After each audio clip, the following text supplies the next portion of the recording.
Tom, you heard anything more about a press conference? No.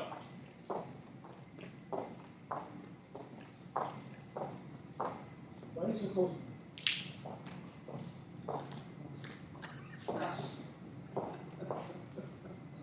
I'll sit next month.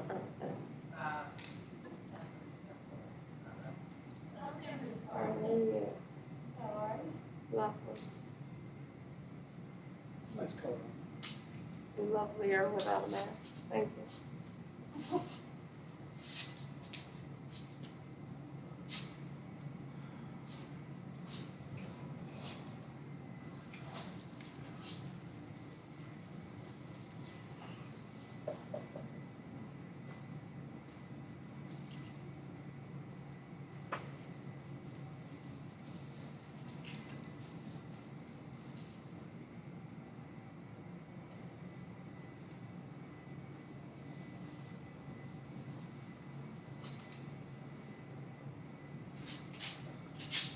No, you won't feel sorry for We know it's on. Good afternoon. I call to order the June 16th, 2020 meeting of the Somerset County Board of Education. Melissa, will you call the roll, please? Chairperson Nicholson, Present. Vice Chairperson Gringo, Here. Mr. Lowe's, Absent. Mr. Brittingham, Board Member Monk, Here. Dr. Gaddis, Here. Mr. Davis, Here. Ms. Gardner, Here. Mr. Jeffers. Here. All are present except Mr. Lowe's, who is absent, and Mr. Brittingham, who will be here momentarily. I declare a quorum. You have before you the agenda. Are there any corrections or additions or deletions? We have no, the agenda is set as far as we're concerned. May I have a motion to approve? Second. It's been moved and seconded. All those in favor? Aye. Opposed? Motion carried.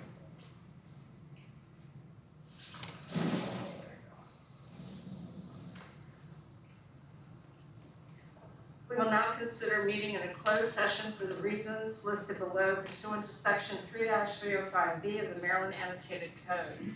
To review and approve the closed meetings of May 5th, 2020.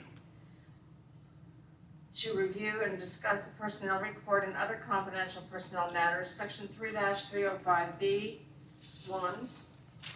To consult with legal counsel to discuss confidential legal matters and obtain legal advice, section 3-305B7, and to perform administrative functions.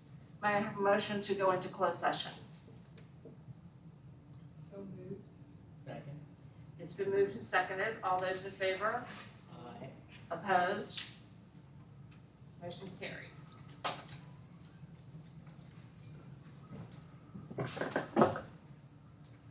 Good job, Wade. Good evening.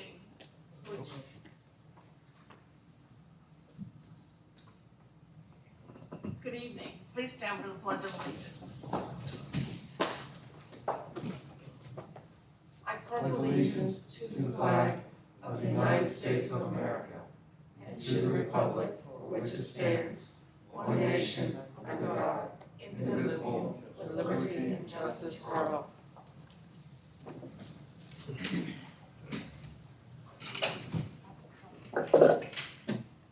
Is there any public comment? No. Okay.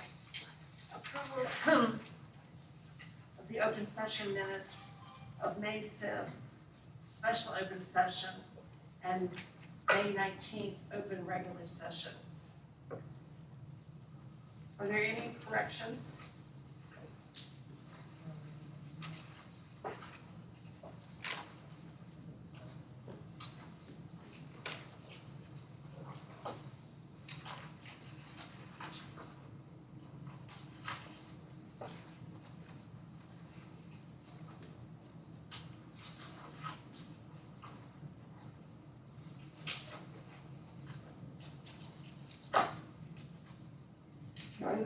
Hearing none, may I have a motion to approve the minutes of May 5th, 2020 2020 special session and May 19th, 2020. Absolutely. It's been moved and seconded. All those in favor? Opposed? Thank you.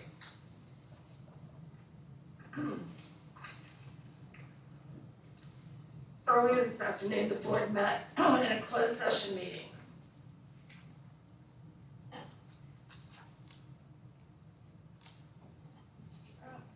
To approve and discuss the minutes of the May 5th closed session meeting, to review and discuss the personnel report on confidential matters, section 3-305B, the Annotated Code of Maryland, to consult with legal counsel to discuss confidential legal matters and to obtain legal advice on appeals, section 3-305B7, and to perform administrative functions and other confidential matters. All members of the board were present with the exception of Mr. Wells.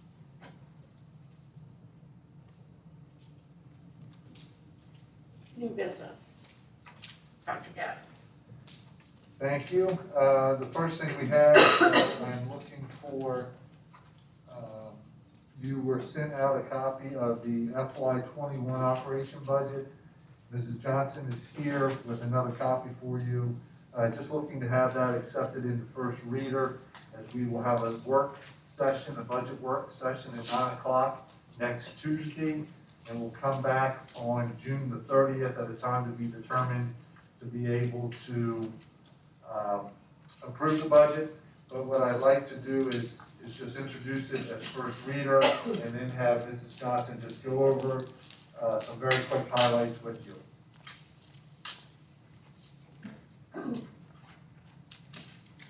Mrs. Johnson, are you ready? Yes. Is she gonna? No. What? Where do you want me? Just come stand right in front. You have it, we'll give the mic. No, I Not just so we can hear one.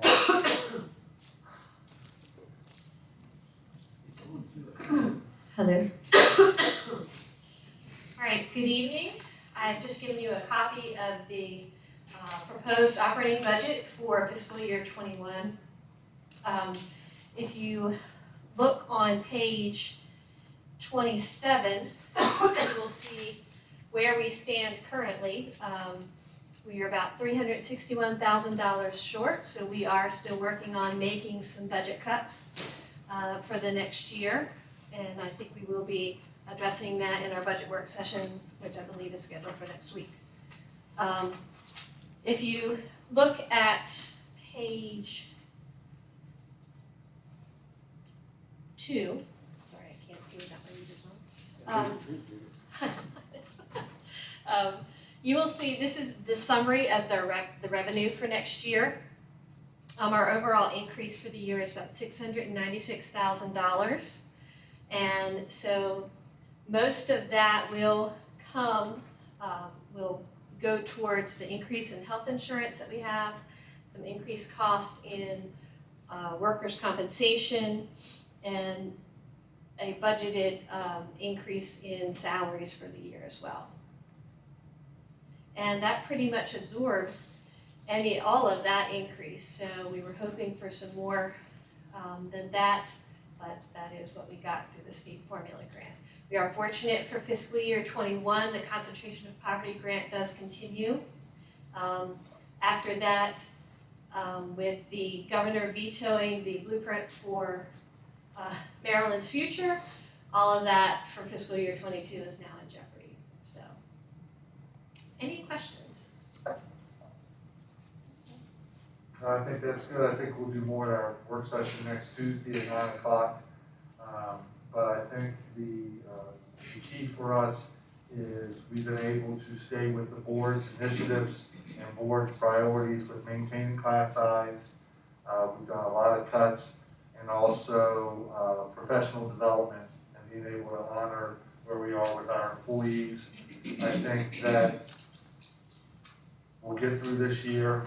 Next year is a completely different situation with already numbers of $2.2, $2.4 billion in deficit due to the pandemic So I want to thank Ms. Johnson and staff and everybody who's worked on this. And again, I'm just asking you to accept the first reading. Great. May I have a motion to accept the budget worksheet, the proposed budget for first reader? I so move. Second. It's been moved and seconded. Any further discussion? All those in favor? Aye. Opposed? Thank you. It's unanimous. Thank you. Next, we have our summer work hour schedule. We have been able to have substantial savings from reducing to a 4-day week with the school system during the summer. Honestly, it's now become the norm across the state that most places go to a 4-day week. We're able to set or to raise our set points for energy savings. And so you have those dates in front of you that the board office will be closed.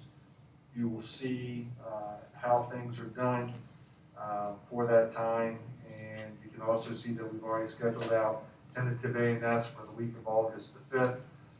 And we will have teachers coming back for in-service starting August the 18th. So this is, I believe, the 5th year we've done this in a row. So I am asking for your approval of summer work hours, and this is only for 12-month employees since we're all that work during the summer. Dr. Gaddis, you have it down here as first reader, but I think it should be first and final. First and final, It has yes, to be in place. yes. All right. May I have a motion to approve the summer work hours as the first and final reading? So move. Second. It's been moved and seconded. All those in favor? Aye. Opposed? Thank you. Thank you. So move right along with facilities and capital planning. Ms. Haley could not be here tonight, but she seeks approval of the FY21 education facilities plan. Master plan is a planning document and precursor to the capital improvement plan, which is submitted to the state in the fall. The master plan has been coordinated with the objectives of the Somerset County Planning and Zoning Commission Comprehensive Plan and the objectives of economic development. This is something that we do every single year, and I believe you received a copy of that. So you know this is a quality plan that Ms. Haley puts together. It lays out exactly where we are and where we would like to move. We understand that things have come to a screeching halt with the economic situation, but we still ask for your approval of the plan so it can be submitted to the state. Again, I want to make a quick comment. As usual, it was a very thorough and comprehensive report on, and allowed you to compare apples and oranges with the different schools and to know where we're thinking of going in the future. So may I have a motion to approve the educational facilities master plan? I so move. It's been moved and seconded. All those in favor? Opposed? Thank you. Thank you. Now we'll come back and have Ms. Johnson come back again, twice in one night for our budget expenditures.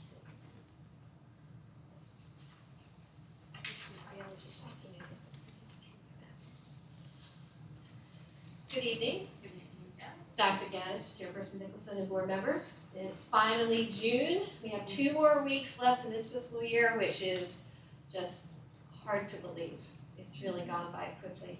Our auditors began their field work today for our fiscal year 20 audit, and so they'll be here the rest of this week, and they'll come back in July for a week to audit the schools, and then they'll come back in August to finish the final field work for the financial statements. In May, we spent $3,930,723, which brings our total spending through May 31st to $39,116,566. If you look at Exhibit 11C1, it shows our projected revenues and expenditures through June 30th. These projections include as many items as possible at this point in time. There's always a few things that kind of, increase it and decrease it as time goes on. But it is pretty close. As you can see, there are some negative balances in there. And so we will be seeking probably, if the projections pan out, we will be seeking some budget transfers to cover those in the future. This year, I think we would like to kind of end the year with a bit larger fund balance than we have had in the past, to carry over to fiscal year '22, because that is so uncertain with the governor's veto of the Kerwin bill. We have a lot of grants, concentration of poverty, which has been a wonderful grant for us. We've done a lot of good with it, and that will disappear in '22. So we're just trying to make sure that we have a bit of a buffer as we go into that year. We also have some interesting funding things that have happened during the pandemic. I know you guys are probably aware of some of those. We have the CARES funding that is giving us $1,347,240, and the state wanted that to use that money to pretty much concentrate on online learning, distance learning. You can also spend it on PPE, and postage for packets and things like that. Anything that would that occurred during the pandemic to keep the learning going. So we are going to spend a big chunk of that on devices for our students and really get a good start on a good digital learning environment for them. We are also receiving, the county generously shared their CARES money with us because not all districts got that money from their counties. Our county, you said two got it. I know we did. I know other counties did not share their money. Our county has generously agreed to give us $402,938 of their funding, and we are very appreciative of that, and we will be purchasing devices with that money as well. We received a small rural broadband grant to put the outdoor access, Wi-Fi access on the buildings. There is the Governor's Gears Fund, and I can't remember what the acronym stands for right off the bat, but we learned today in our meeting that we may find out about that this week. There is a pot of money for elementary and secondary education or institutes of higher ed, and the governor, I guess, can choose to spend that how he wants, but I think the focus on that is to be used for distance learning and online learning as well. So we are very excited about that, and that is really allowing us to do some good things that we wouldn't be able to do without that funding to try to help our students. And that is, the funding is available now for some of that stuff, and will carry through, I believe, until September 2022, I think is when that grant ends, that grant money ends. So, I don't know, like I said, we don't know what will happen with the Kerwin money. If the veto will be overridden, it's hard to say at this point. So, any questions regarding the financial report? I have a motion to approve the financial report. Second. It's been moved and seconded. Any further discussion? All those in favor? Aye. Opposed? Motion carried. Thank you. And the nutrition. Okay, well, this one is not really what we want to see, but if you look at Exhibit 11C2, you will see our projected loss in food service for this year. We expect it to probably be around $200,000. That is actually not unusual in, I don't know of a single district that is projecting to have any revenue in their food service fund this year.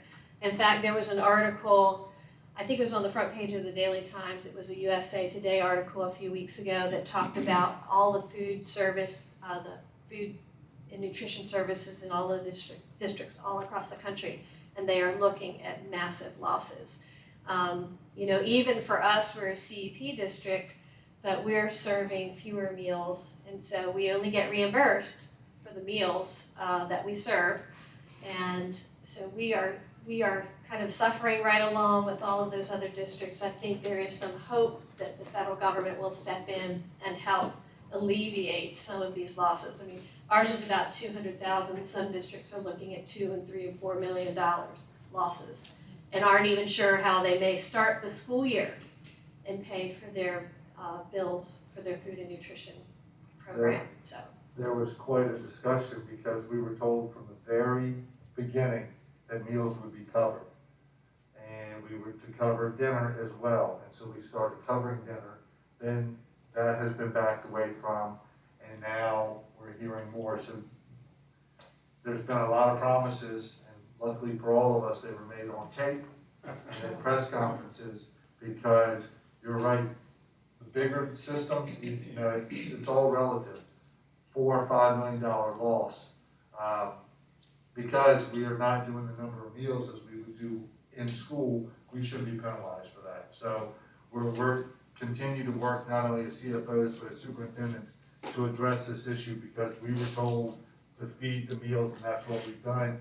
And we're continuing to do that through the 26th of June, and on Monday the 30th, we have food sites that will open, like our summer meals. So a student can go to Woodson, Princess Anne Elementary School. It takes a village if they're open with students. Princess Anne Elementary School, Princess Anne Library, Garland Hayward, and Deal Island School. They can go and get a breakfast and a lunch. So we'll continue to open that, but we have to feed our students, and school systems should not be penalized for feeding students. So this is not action, but I think it's a good thing for everyone to understand, because we have talked since the beginning expecting reimbursement for all the meals, and it's not happening. So we need the big five to raise it, and maybe we'll see a change. Thank you. All right, thank you very much, Linda. Thank you, Linda. Before you, you have the revised human resources report that has professional hires, professional transfers, professional promotions, resignations, classified transfer, classified retirements, and classified resignations. So I am asking for approval of Mrs. Whitelock's revised human resources report. Thank you. May I have a motion to approve the human resources report? So moved. It's been moved and seconded. All those in favor? Aye. Opposed? Thank you.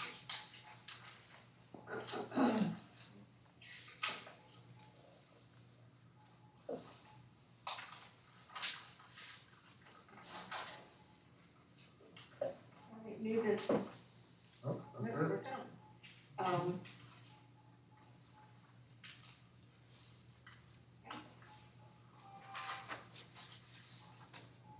The Somerset County Board of Education will meet in its regular open meeting on Tuesday, July the 21st, 2020, at the Somerset County Board of Education at 4 p.m.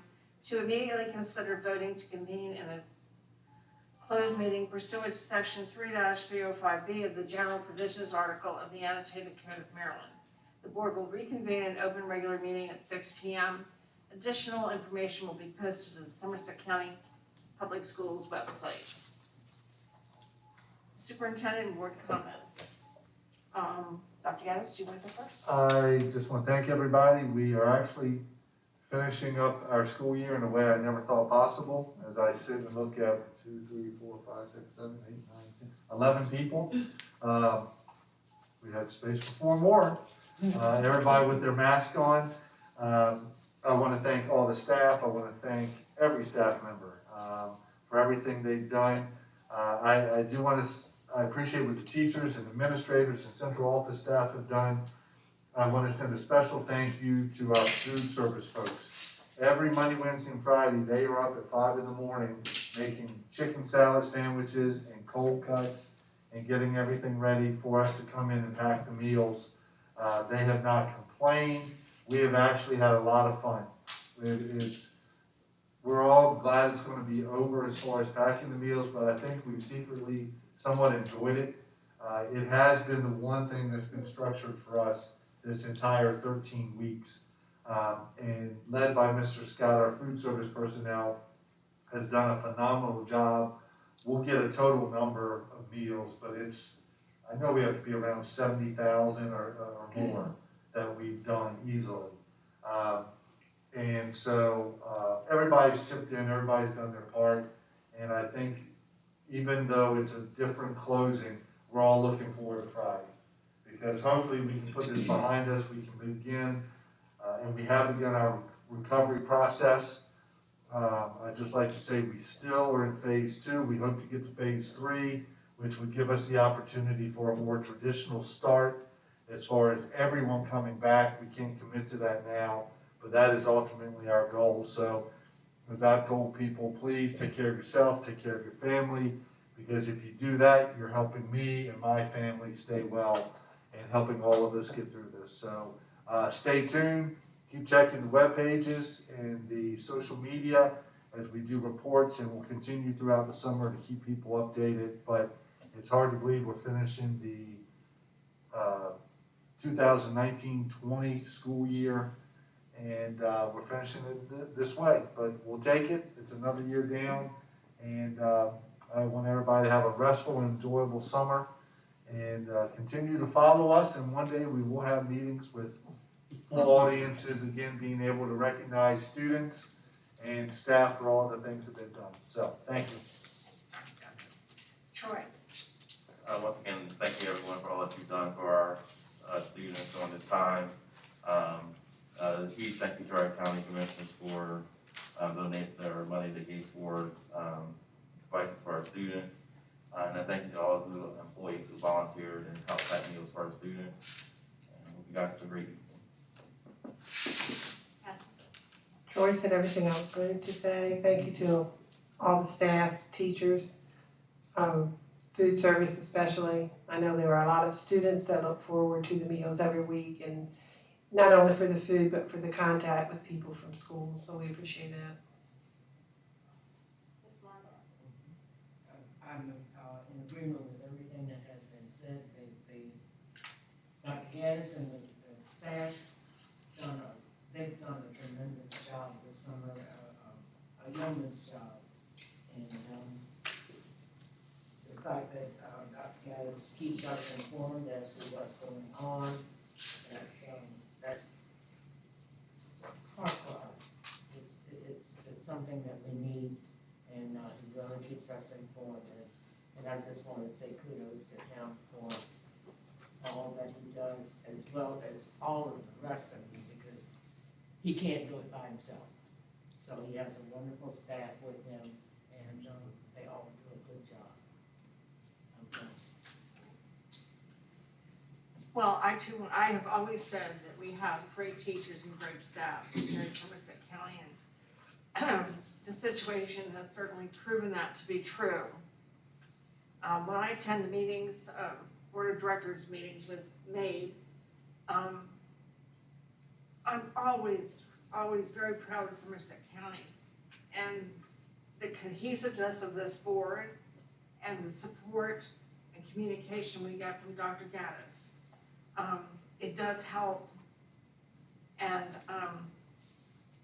I'm just grateful that we're coming through this, and we are getting through this. So please don't let us be in the state or shape that Florida and Texas may be in, looking at reversals. Let's go forward into phase 3, wear your mask, wash your hands for 20 seconds, and we'll see you at the next board meeting. With that said, may I have a motion to adjourn? I so move. Second. It's been moved and seconded. All those in favor? Aye. Opposed? Thank you, we're adjourned.